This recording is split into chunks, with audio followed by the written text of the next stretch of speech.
हम कभी भी ऑब्जेक्टिव नेचर के पेपर में, जो कि हम यहाँ दे रहे हैं, हम कभी भी ऑब्जेक्टिव नेचर के पेपर में टू वेरिएबल नेवर अज्यूम। एक रेशियो अगर m फैक्टर से गवर्न हो रहा तो दूसरा डिफरेंट फैक्टर से होगा, तो यहाँ पे दो रेशियो बन जाएंगे। क्या करें, अगर मैं इस एक्सपेंसेस वाले पार्ट को इक्वल के दूसरे साइड रखूं जहां कोई वैल्यू ना हो, तो ऊपर एक वेरिएबल जैसे ये दिया है 3:2, तो 3m upon 2m, mm cut जाना है, वेरिएबल रिमूव हो जाएगा। शॉर्टकट्स हैं, मैं बता सकता हूँ, इंप्रेस होगी, लेकिन बेनिफिट नहीं होगा पेपर टाइम पे। अपने अंदर से पूछना, क्या शॉर्टकट सीख के पेपर में तुमने यूज किया है? मेजॉरिटी ऑफ टाइम नहीं। Hello my dear student and future architect, welcome back to all of you in the amazing platform of physics वाला डिजाइन एंड आर्ट। दोस्तों, आगे बढ़ते हैं अपने नेक्स्ट टॉपिक के साथ, लेक्चर नंबर 8 में ratio and proportion 2। Last session में लेक्चर नंबर 8 है ratio and proportion 2। Last session में हमने रेशियो 1 के बारे में देखा था, बेसिक चीजों के बारे में देखा था, रेशियो है क्या, कंपैरिजन है, कैसे रिलेट करता है, दूसरों से डिफरेंट कैसे है, और 3 to 4 टाइप्स के कुछ क्वेश्चंस भी देखे थे। जो रिमेनिंग टाइप्स के क्वेश्चंस हैं और एक मिसलिनियस टाइप, वो आज के सेशन में हम लोग देखने जाने वाले हैं। बहुत इंपॉर्टेंट वीडियो है, क्योंकि मैंने आपको बहुत पहले ही बात बता दी थी कि ये फाउंडेशन और बेस के टॉपिक हैं। हम बिना रेशियो, एवरेज एंड परसेंटेज के मैथमेटिक्स ना पढ़ सकते हैं, ना मैथमेटिक्स में बेहतर परफॉर्म कर पाएंगे। So without wasting any single second, let's begin. सीधे मुद्दे पे आते हैं क्वेश्चंस, ठीक है। लास्ट सेशंस में जो क्वेश्चंस देख रखे थे 3 टाइप तक, टाइप 3 के 2 क्वेश्चन देखे थे, क्योंकि मैंने बताया था बहुत इंपॉर्टेंट, तो उससे आगे बढ़ते हैं। उससे आगे बढ़ के जो रिमेनिंग क्वेश्चंस है वो आज के सेशन में हम लोग देखने जा रहे हैं। टाइप 4 है हमारा based on distribution of object among given ratio. मतलब एक कोई ऑब्जेक्ट है, उसको कई कई अलग अलग उसके बीच डिस्ट्रीब्यूट किया जा रहा है, ये हम यहाँ पे देखने जा रहे हैं। चलिए पहले क्वेश्चन पढ़ता हूँ, कॉन्सेप्ट बता रखा है सारा, आपको कॉन्सेप्ट पता है, सीधे क्वेश्चन अप्रोच करेंगे। A sum of money is to be distributed among ABCD। भाई 4 बंदे हैं ABCD, उनके बीच कोई पैसा है, बट रहा है। The proportion is 5 to 3 4 3। If C get rupees 1000 more than D, then what is B share? देखिएगा, अब जो रेशियो में आपको एक चीज बता रहा था, finding ratio values when some is given, तो एक पहला अप्रोच बताया था, एक दूसरा बताया था डायरेक्ट निकालने वाला। वो जो डायरेक्ट निकालने वाला है वो अब हेल्प करेगा आपको। चलिए पहले बताता हूँ क्या है। भाई 4 बंदे हैं, ए बी सी डी, और जो रेशियो है वो है 5:4:3, ये रेशियो है, ठीक है। अब यहाँ पे टोटल नहीं दिया है। मुद्दा ये है कि मैंने तो टोटल के रिस्पेक्ट में, सर आपने टोटल बताया था, यहाँ पे तो टोटल दिया ही नहीं है। तो अब देखिएगा कैसे करेंगे। कह रहा है if C get 1000 rupees more than D. भाई ए की वैल्यू कितनी है सर 5 है, बी की कितनी है 2 है, सी की 4 and 3, ठीक।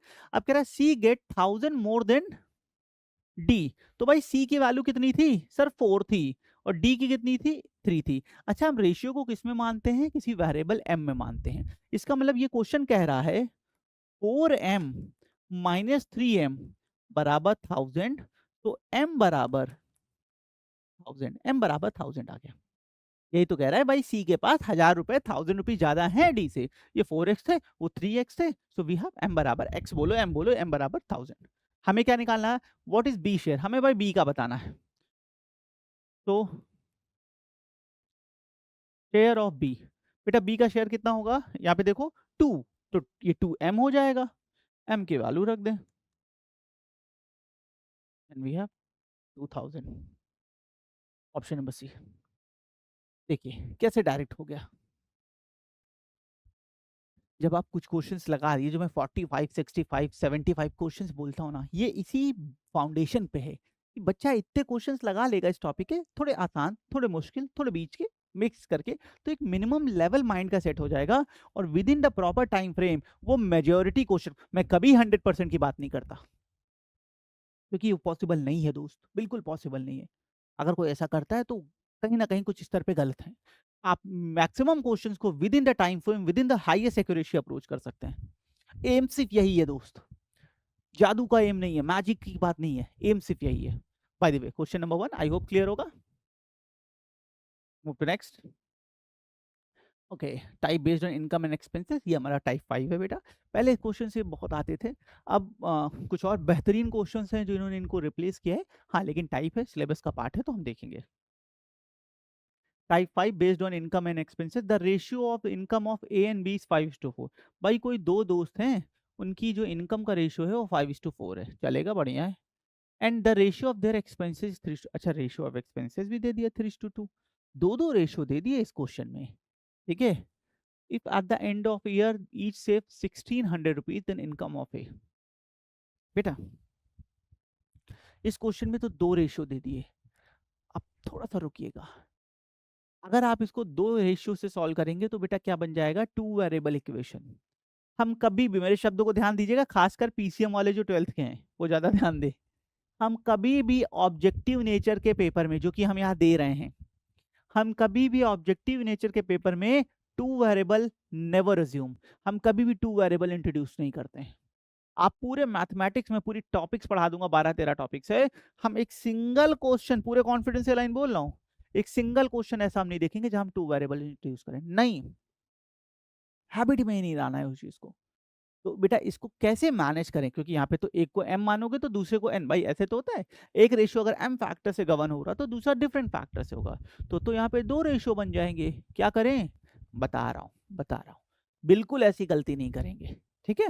सो अब होगा क्या, अगर मैं इस एक्सपेंसेस वाले पार्ट को एक इक्वल के ऐसे साइड रखूं जहां कोई दूसरी वैल्यू ना हो, अगर मैं इस एक्सपेंसेस वाले पार्ट को इक्वल के दूसरे साइड रखूं जहां कोई वैल्यू ना हो, तो ऊपर एक वेरिएबल, जैसे ये दिया है 3:2, तो 3m upon 2m, mm cut जाना है, वेरिएबल रिमूव हो जाएगा, है ही नहीं वेरिएबल। तो इस तरह के केसेस में दोस्तों शब्दों को ध्यान से दीजिएगा, एक बहुत जरूरी बात बोल रहा हूं, कभी भी आपके क्वेश्चन में टू वेरिएबल इंट्रोड्यूस हो रहा हो तो दोस्तों बहुत आराम से बस एक काम करिएगा, क्या करेंगे, दूसरा कोई एक रेशियो जो है किसी को भी आप कर दें, कोई ऐसा नहीं कि यही होना चाहिए, किसी को इक्वल के एक साइड अकेले रखिएगा, कोई वैल्यू सब्ट्रैक्शन या समेशन में ना हो, तो उसका जो वेरिएबल हो वो अपने आप कैंसिल हो जाएगा, खत्म हो जाएगा, तो उसका जो हम वेरिएबल मानते हैं वो अपने आप कैंसिल और खत्म हो जाता है।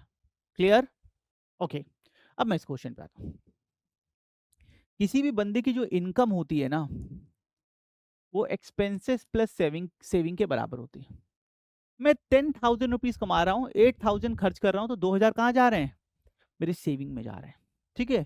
ओके, यहाँ तक क्लियर। लेकिन इस फॉर्मूले को अगर हम देखेंगे तो ये हमारे लिए उतना बेहतरीन नहीं है, मैं एक दूसरा फॉर्मूला बता रहा हूँ, क्योंकि हमें इनकम फाइंड करनी है। मैं इसको ये भी तो लिख सकता हूँ, इनकम माइनस सेविंग बराबर एक्सपेंसेस।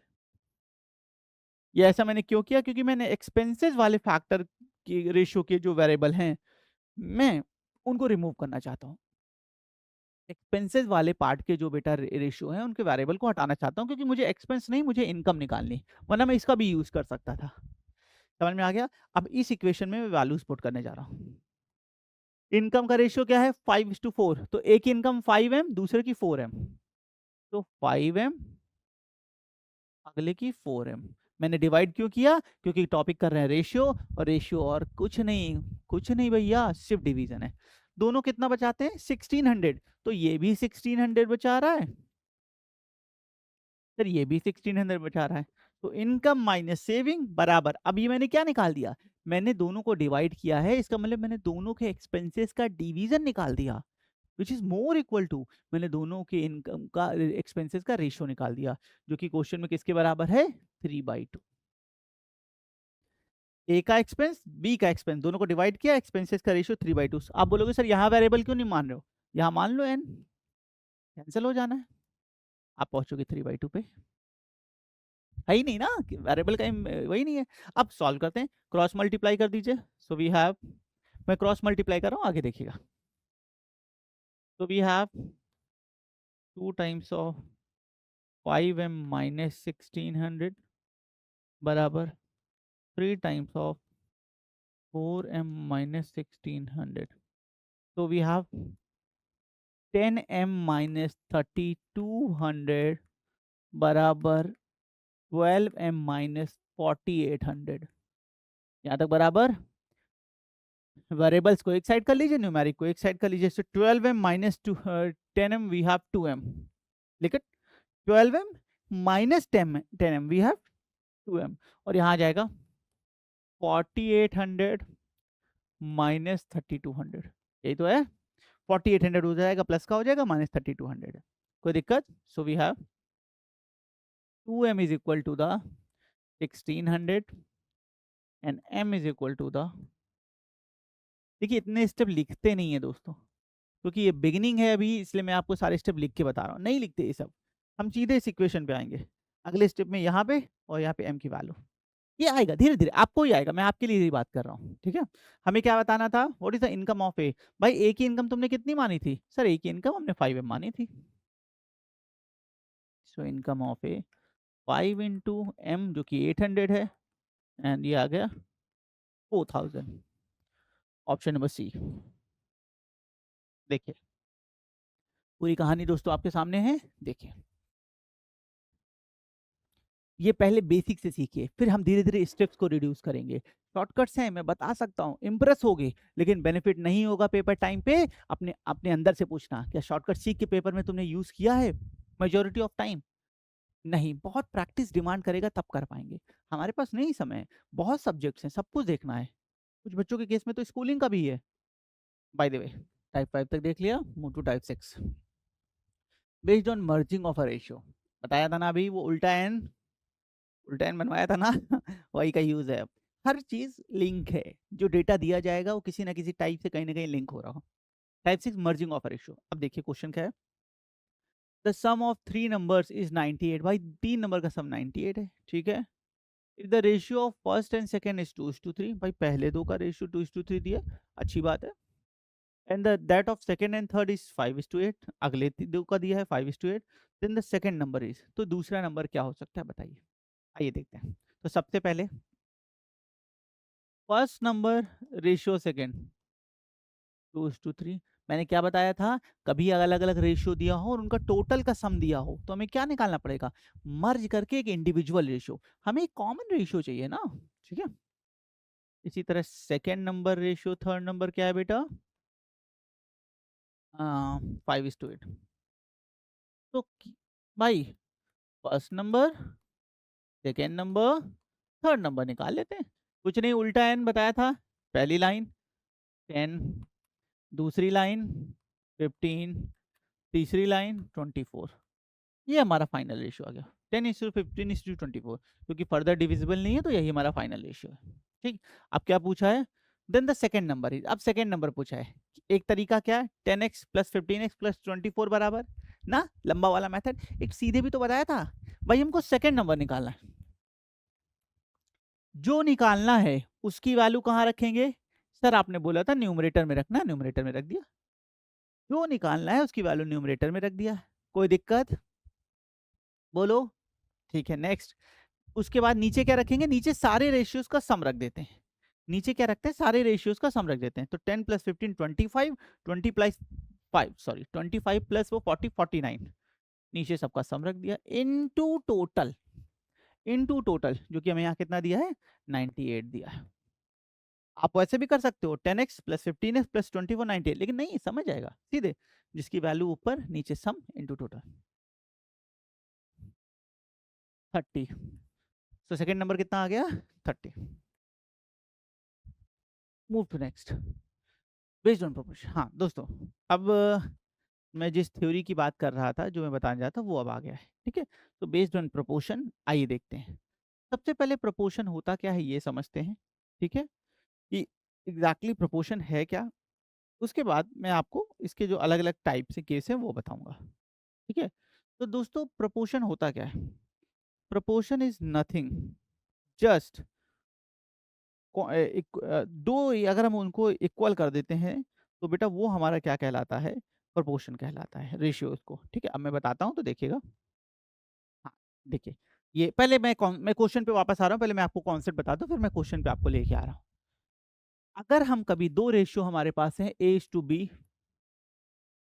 और C:D, अगर हम इन दोनों को इस तरह साइन लगा के जो कि इक्वल करना है लिख दें तो ये कहलाता है proportion, first ratio in the proportion of second ratio. अगर सरल शब्दों में बताऊं, कभी भी अगर कोई दो रेशियो एक दूसरे से इक्वल हैं, कभी भी अगर कोई दो रेशियो एक दूसरे से इक्वल हैं तो वो प्रोपोर्शनेट प्रोपोर्शन कहलाता है। ओके, मैंने किया क्या है, पहले रेशियो को, इन सिंपल वर्ड्स अगर मैं बताऊं तो मैंने पहले रेशियो को दूसरे रेशियो के बराबर कर दिया है, ये कहलाता है प्रोपोर्शन, ठीक, क्लियर। अच्छा इसको थोड़ा सा अगर मैं ओपन करूं तो ये क्या है, ये है A/B is equal to C/D। थोड़ा सा और क्रॉस मल्टीप्लाई करूं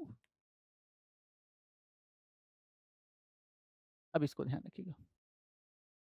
तो इन प्रपोर्शन, अगर हमने किन्हीं दो रेशियो को प्रपोर्शन में लिख दिया है, तो जो एक्सट्रीम का प्रोडक्ट होता है, जैसे ए और डी, अगर हमने कभी दो रेशियो को प्रपोर्शन में लिख दिया है बेटा, तो जो एक्सट्रीम का प्रोडक्ट होता है वो मिडिल वालों के प्रोडक्ट के इक्वल होता है। माने ए इंटू डी, जो एक्सट्रीम थे भाई, हमारे एक्सट्रीम यही तो थे, इसमें यहाँ पे ए था, यहाँ पे डी था, उनका जो एक्सट्रीम का प्रोडक्ट होता है दोस्तों, वो मिडिल वालों के प्रोडक्ट के बराबर होता है। यहाँ तक क्लियर? कभी कभी कहते हैं कि 2:3:5:x in the proportion, then find the value of x। तो बेटा हम इस तरह सॉल्व करके, हमें 2:3 दिया है, इंटू 5 दिया है, हम x की वैल्यू निकाल लेते हैं। ये तो बेसिक चीज हो गई, यहाँ तक कोई दिक्कत? ठीक है, अब आगे बढ़ते हैं। अब इस तरह के केस में बेटा एक कुछ और डेटा से समझा रहा हूँ। जैसे कहीं लिखा हो a:b sign of proportion c:z, ऐसा लिखा हो, या c:m मान लो। तो बेटा ये जो m होता है, ये यहाँ फोर्थ प्रोपोर्शन कहलाता है। ये जो m होता है, ये यहाँ पे फोर्थ प्रोपोर्शन कहलाता है, और इसकी वैल्यू बराबर होती है इसके। फिर से बता दूं, ए बी सी डी, अगर A B C D M के लिखा है, तो जो लास्ट नंबर होता है, जो एम होता है, वो यहाँ फोर्थ प्रोपोर्शन कहलाता है, और इसकी वैल्यू मिडिल नंबर का product divided by first number के बराबर होता है। इसे फोर्थ प्रोपोर्शन कहते हैं। कभी भी फोर्थ प्रोपोर्शन पूछे तो बेटा कुछ नहीं, आपको 3 नंबर दिए होंगे, उनका फोर्थ प्रोपोर्शन पूछा होगा, तो बाद के दो का प्रोडक्ट और पहले वाले से डिवाइड करने पे फोर्थ प्रोपोर्शन आ जाएगा। फोर्थ प्रोपोर्शन, ये फॉर्मूला बेस है, इसमें कुछ है नहीं बेटा ऐसा। आगे बढ़ो। अब आते हैं थर्ड प्रोपोर्शन पे। थर्ड प्रोपोर्शन क्या होता है? जैसे यहाँ a:b है, और यही b:c बन जाए, तो बेटा ये जो c होता है, जैसे 3 नंबर जब दिए जाते हैं, जब 3 नंबर हमारे होते हैं, तो ये जो c होता है, ये हमारा यहाँ पे थर्ड प्रोपोर्शन बन जाता है। ये हमारा कहलाता है थर्ड प्रोपोर्शन। ठीक है, यहाँ पे जो c है, इसको ऐसे ऐसे नहीं देते हैं बेटा, 3 नंबर दे देते हैं, जैसे a b c। ठीक है, ये 3 नंबर हमें दिए हैं, हमको बेटा ए बी सी ऐसे 3 नंबर देगा।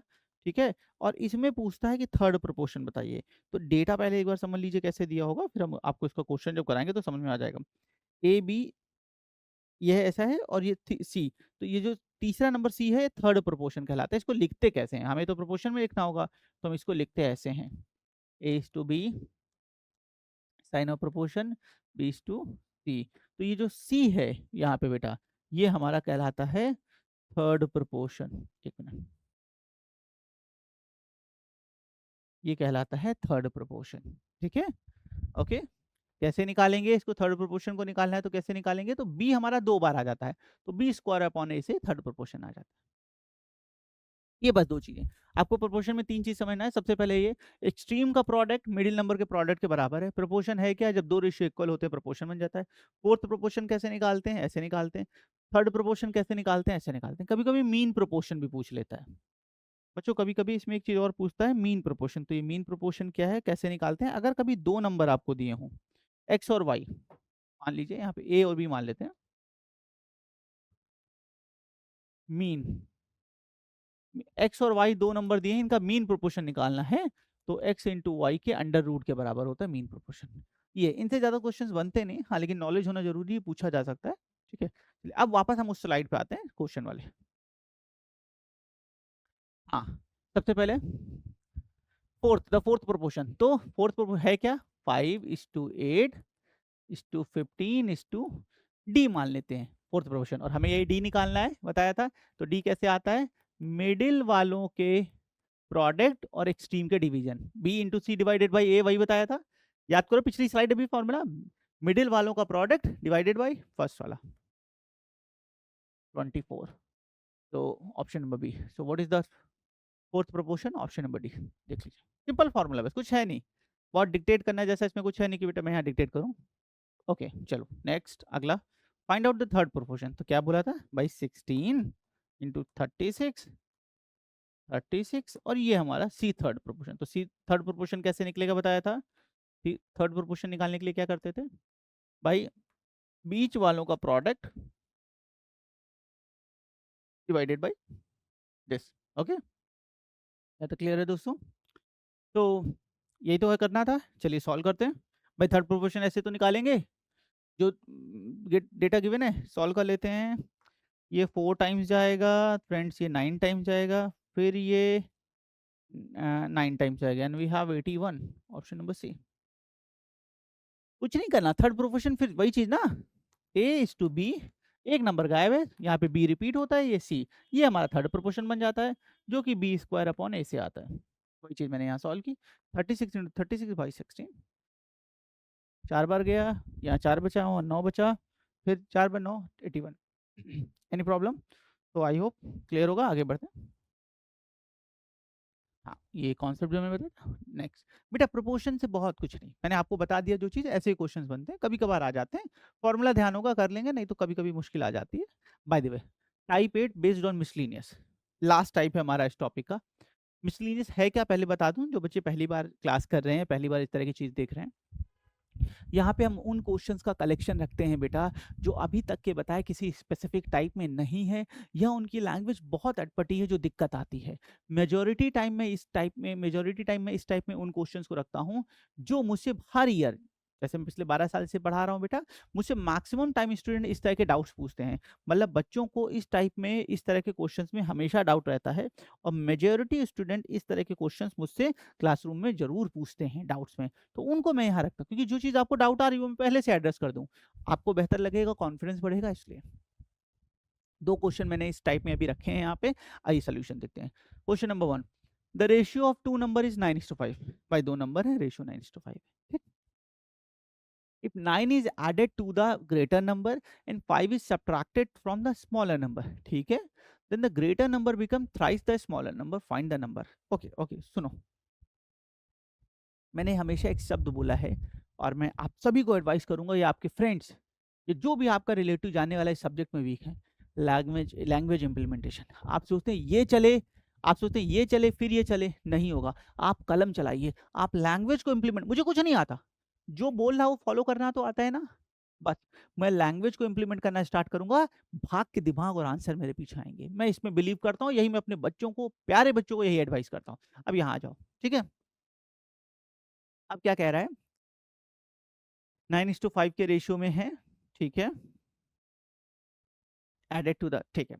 वैसे हम इनको, इस बेटा इस क्वेश्चन को हम ऑप्शंस के थ्रू भी कर सकते हैं, अगर मैं चाहूँ तो इन क्वेश्चन को मैं सीधे ऑप्शंस के थ्रू सॉल्व करके आंसर निकाल सकता हूँ, लेकिन नहीं, यहाँ पे वो नहीं करना है। हम जब वो पेपर सॉल्व कर रहे होते हैं, जब हम प्रीवियस ईयर पेपर करेंगे, तो इस तरह के हैक्स या इन कोड को हम लोग देखते हैं। अभी तो हमें कॉन्सेप्ट डेवलप करना है, तो मैं आपको पूरा कॉन्सेप्ट बता रहा हूँ। देखिएगा, एक नंबर हमारा हो गया 9m, एक हमारा हो गया 5m। भाई 2 नंबर की बात थी, ठीक है, बड़ा 9m हो गया, जो कि ऑब्वियस सी बात है, दिख रहा है, छोटा 5m हो गया। अब कह रहा है if 9 is added to the greater, बड़े वाले में 9 ऐड कर दीजिए, एंड 5 और छोटे वाले में से 5 सब्ट्रैक्ट कर दीजिए, then the smaller number, then the greater number with thrice to the smaller number.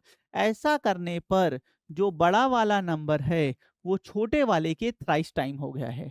ऐसा करने पे बड़ा वाला नंबर, बिग नंबर, छोटे वाले के थ्राइस टाइम हो गया है। तो अगर मुझे दोनों को बराबर करना है दोस्तों, जैसे मैंने हमेशा आपको कहा है, अगर मुझे दोनों को बराबर करना है तो मुझे क्या करना होगा बच्चों, जो कम है उधर प्रोडक्ट करते हैं। प्रॉब्लम ऑन इस टॉपिक कराया है, याद है, वो तराजू वाला, वेट वाला, यहाँ 10 kg, यहाँ 5 kg, बराबर है, क्या करें, आंखें ना बंद करिए, आंखें बंद करने से बराबर नहीं होगा। 5 kg में 5 बढ़ा दीजिए, ठीक है, वही चीज। तो यही चीज यहाँ पे, ये जो बड़ा वाला नंबर था ये थ्राइस था, भाई ये तो ऑलरेडी ज्यादा है, ये तो ऑलरेडी ज्यादा हो रखा है, मुझे बराबर करना है। तो जिधर कमी है, जिधर छोटा है, जिधर छोटा है उधर मैंने 3 का इंटू कर दिया। 3 का क्यों किया, क्योंकि थ्राइस टाइम बोला था। 5 टाइम्स बोलता 5 का करता, 7 टाइम्स बोलता 7 का करता, ठीक, क्लियर। बड़े नंबर थ्राइस टाइम्स है, छोटे से तो छोटे को थ्राइस कम कर दिया। अब इक्वेशन सॉल्व कर लीजिए, 9m प्लस 9, 15m माइनस 15। अब इधर लिख रहा हूँ, वेरिएबल को एक साइड करो, न्यूमेरिक को एक साइड करो। 15m माइनस 9m, 15 प्लस 9, ठीक। 15, 9m को इधर बुलाया, 15 को उधर भेज दिया। सो 6m बराबर 15 में से 9 जाएगा, कितना बचेगा 6m बचेगा बेटा। इधर वी हैव 24, 15 + 9 24, तो m बराबर आ गया 4। कोई दिक्कत? m बराबर हो गया। फाइंड द नंबर, तो अब नंबर निकालना। पहला नंबर कितना था 9m, तो फर्स्ट नंबर आ जाएगा 9 × 4 36। सेकेंड नंबर कितना था 5m, 5 × 4 20। तो हमारा आंसर आएगा 36 एंड 20, ऑप्शन नंबर सी। कुछ है नहीं, लेकिन जो लैंग्वेज है इसे इतना माइनस करो, इतना सब्ट्रैक्ट करो, वो 3 टाइम्स, ये बच्चों को कंफ्यूज करती है, ये प्रॉब्लम देती है, आपको दिक्कत होगी, इसलिए मैं इस चीज को पहले ही एड्रेस कर दे रहा हूँ। आई होप यहाँ तक क्लियर होगा। चलिए एक क्वेश्चन और देखते हैं दोस्तों। ओके नेक्स्ट, लास्ट क्वेश्चन है हमारा इस टॉपिक का और इस टाइप का भी। Type 8 based on miscellaneous, moving towards the last question. The ratio of the first and the second class fare between the two station 6 two, by train की बात हो रही है, कोई कह रहे हैं दो स्टेशन के बीच फर्स्ट एंड सेकंड क्लास का जो फेयर है उसका रेशियो 6:4 है। माने फर्स्ट क्लास से जाओगे तो 6m अमाउंट जाएगा, सेकंड से 4m जाएगा। आगे क्या कह रहा है दोस्तों, आइए पढ़ते हैं समझते हैं। and the number of passenger traveling by first and second class in the ratio 11:30, पर जो नंबर ऑफ पैसेंजर हैं वो 11:30 के फेयर के प्राइस में, वो उसमें नंबर्स में ट्रेवल कर रहे हैं। If ₹2100 is the collected as a fare, अच्छा टोटल 2100 रुपए 2100 रुपीज एज अ फेयर बेटा कलेक्ट हुआ है, मिला है, तो what is the amount collected from the first class passenger. अब देखना बेटा, पहले इसको समझने से पहले एक लाइन समझिएगा। एक पर्सन से मैं 10 रुपीज ले रहा हूँ फेयर, और 4% ट्रेवल कर रहे हैं। एक पर्सन से मैं 4 रुपीज ले रहा हूँ, 4% ट्रेवल कर रहे हैं, कितना कलेक्शन आएगा 40 रुपीज। कैसे निकाला, एक बंदे से कितना आपने पेमेंट लिया, फेयर लिया, इनटू नंबर ऑफ पर्सन। एक बंदे से कितना पेमेंट लिया इनटू नंबर ऑफ पर्सन, समझ में आया। फेयर तो ऐसे कैलकुलेट होगा। अब इधर आ जाओ भाई, जो फेयर है फर्स्ट क्लास रेशियो सेकेंड, वो है 6:4, ठीक। अब इधर आ जाओ, बंदे कितने हैं, person, first class into second class 1:30। अभी क्या बताया था, 1 से 10 तो 4 से 40, माने fair into number of person को प्रोडक्ट करने पे फेयर आता है। तो टोटल फेयर,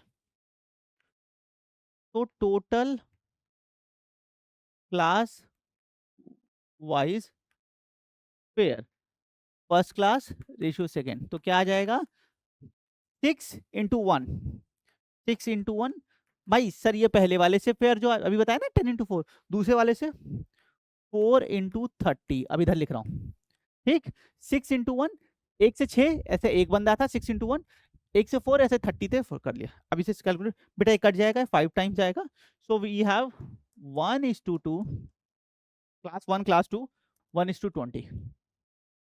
तो क्लास 1 और क्लास 2 से जो फेयर आ रहा है 1:20 के रेशियो में, ठीक। हमें क्या निकालना, what is the amount collected from class 1। Class 1 और 2 का रेशियो दिया है, टोटल दिया है, इंडिविजुअल जो स्टार्टिंग में बताया था ना, सीधे दोनों क्यों निकालना, मुद्दे पे आओ ना। तो फर्स्ट क्लास से आ जाएगा, जिसकी वैल्यू निकालते हैं वो ऊपर 1, नीचे क्या रखते हैं सर, नीचे दोनों का सम रखते हैं या तीनों का सम रखते हैं। तो 21 into total fair which is 2100, ये आ जाएगा 100 रुपीज। तो क्लास 1 से, ऑप्शन डी 100, क्लास 1 से जो फेयर कलेक्ट हो रहा है वो 100 रुपीज है।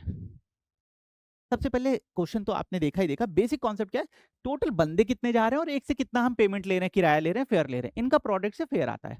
यहाँ पे देखा भाई, किराया कितना है 6:4 के रेशियो में, बंदे कितने में जा रहे हैं 1:30, तो 6:1, 6:1 ये पहले क्लास से टोटल फेयर मिला, 4:30 ये दूसरे क्लास से मिला, दोनों का हम रेशियो निकाल रहे हैं, क्योंकि रेशियो हमें सम दिया, हमें रेशियो निकालना है, तो रेशियो निकाला, 6 से कट गया भाई, कैंसिल हो रहा, बताया ना कॉमन डिवीजन में होता है, तो ये आ गया 1:20, 1:20 पहले और दूसरे क्लास के फेयर का, फाइनल फेयर का हमारा रेशियो है, जिसका सम दिया था, एज पर एज रूल लगा के वैल्यू निकाल ली।